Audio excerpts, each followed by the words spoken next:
राजभवन में एक भारत श्रेष्ठ भारत कार्यक्रम के तहत रविवार को छत्तीसगढ़ सहित 17 राज्यों और केंद्र शासित प्रदेशों का स्थापना दिवस मनाया गया। इस अवसर पर राज्यपाल विश्वभूषण हरिचंदन ने कहा कि सांस्कृतिक विविधता हमें समृद्ध और शक्तिशाली बनाती है।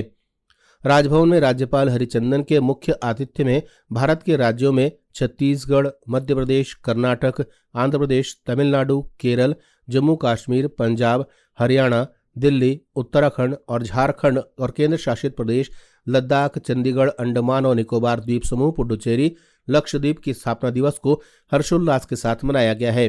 प्रधानमंत्री नरेंद्र मोदी की पहल पर शुरू की गई केंद्र सरकार के एक भारत श्रेष्ठ भारत कार्यक्रम के तहत विविधता में एकता की भावना को बढ़ावा देने के लिए सभी राज्य एक दूसरे का स्थापना दिवस मना रहे हैं।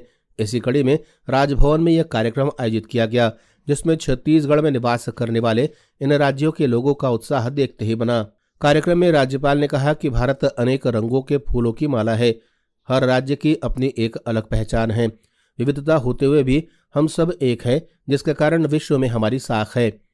दुनिया की सभी शक्तियां हमारे भारत की प्रशंसा करती हैं। उन्होंने सभी राज्यों की विशेषताओं का उल्लेख किया। प्राकृतिक संसाधनों, वनोपज और खनिज से भरपूर छत्तीसगढ़ अपने समृद्ध सांस्कृतिक और इतिहास की कहानी कहता हुआ मध्य प्रदेश राज्य से भले ही दो अलग अलग राज्य हैं, लेकिन दोनों राज्यों के निवासियों का खान पान, भाषा, संस्कृति, आचार विचार घुले मिले हैं और वे परस्पर स्नेह के अटूट बंधन से बंधे हुए हैं।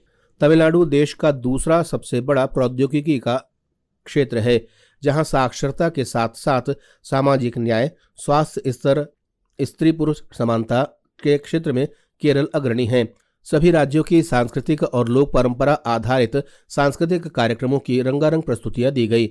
छत्तीसगढ़ का लोक नृत्य सुआ, कर्मा, राउतनाचा, पंथी नृत्य, पंजाब का भांगड़ा, कर्नाटक का लोक नृत्य कश्मीर, हरियाणा, उत्तराखंड, अंडमान निकोबार के भी लोक नृत्यों को यहां पर प्रस्तुत किया गया और आए हुए कलाकारों को सम्मानित भी किया गया। ब्यूरो रिपोर्ट, जनता से रिश्ता।